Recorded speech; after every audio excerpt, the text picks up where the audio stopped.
close your eyes for a moment. Imagine waking up on a cold morning in a Viking settlement. The smell of wood smoke drifts through the air. The sound of distant waves echoes in your ears.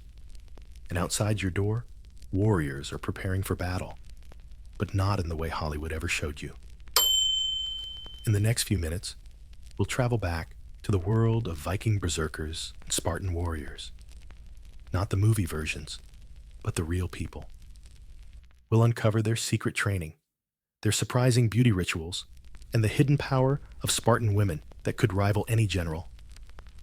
Because once you see these warriors through the eyes of history, you might start to wonder, if the most feared fighters in the ancient world could balance strength with style, discipline with self-care, what's stopping us from doing the same today? 1. Training the berserker mind and body. The word berserker often makes us picture a wild-eyed giant, swinging an axe in blind fury. But the truth is, their rage wasn't random. It was trained. In the Viking world, becoming a berserker meant years of preparation. Physical endurance came first, running barefoot over rocky hills, swimming in icy water, carrying heavy shields until arms shook. But the mind was trained too. Before battle, they gathered around roaring fires, beating drums, chanting in deep unison until their heartbeat matched the rhythm. Some sources even mention controlled fasting and herbal brews to sharpen senses and dull fear. True strength isn't just about the body you build, it's about the mind you forge.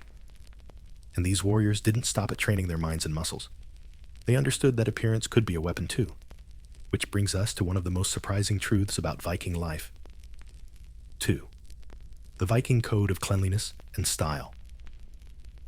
If you stepped into a Viking village on a Saturday, you might be surprised, not by the sound of hammers or war horns, but by laughter and splashing water. The Vikings actually named Saturday Lagardar, bath day. It wasn't a luxury, it was a rule. Archaeologists in York have uncovered grooming kits with combs carved from bone, delicate tweezers, and even polished metal mirrors. For a warrior, being clean wasn't vanity. It kept lice away, reduced illness, and made them more presentable when negotiating trade or alliances. Even in battle, appearance mattered. Dark kohl lined around the eyes wasn't just for show. It cut the sun's glare and made their gaze look sharper, more intimidating. Like modern athletes with eye black, Vikings understood that presentation could play on an opponent's mind. How you present yourself can be as much a part of your strategy as the skills you bring to the fight.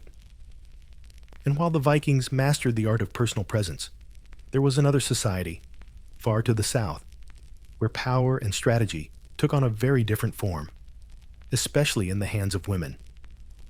3. Power behind the shield, Spartan women's authority.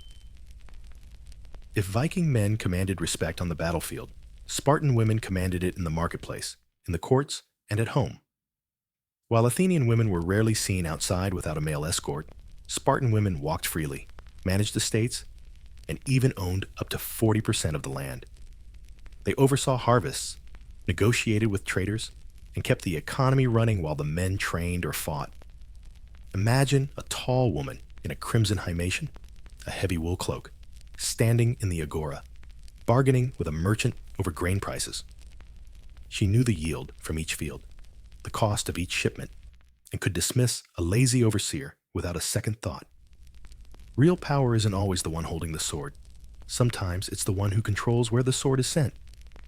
And in Sparta, both men and women lived under a code that measured worth not by wealth or comfort, but by the legacy they left behind. The honor code, death, legacy, and the Spartan way. In Sparta, death wasn't the end. It was the final test of honor.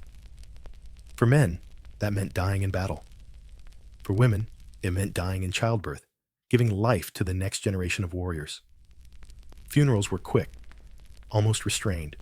No long processions, no elaborate mourning. The focus was on what the person had done, not what had been lost. Their names were spoken with pride, their deeds retold to inspire the young. Legacy is built from what you give to your people, not from what you take for yourself. And maybe that's the real lesson these warriors, Viking or Spartan, can teach us. That strength is not just in muscle or steel, but in the way you carry yourself, the communities you build, and the values you leave behind. History isn't just dates and battles. It's human stories, full of courage, creativity, and choices we can still learn from today. Hit subscribe and join me on the next journey back in time. Because the past isn't gone. It's just waiting for us to knock on its door and walk right in.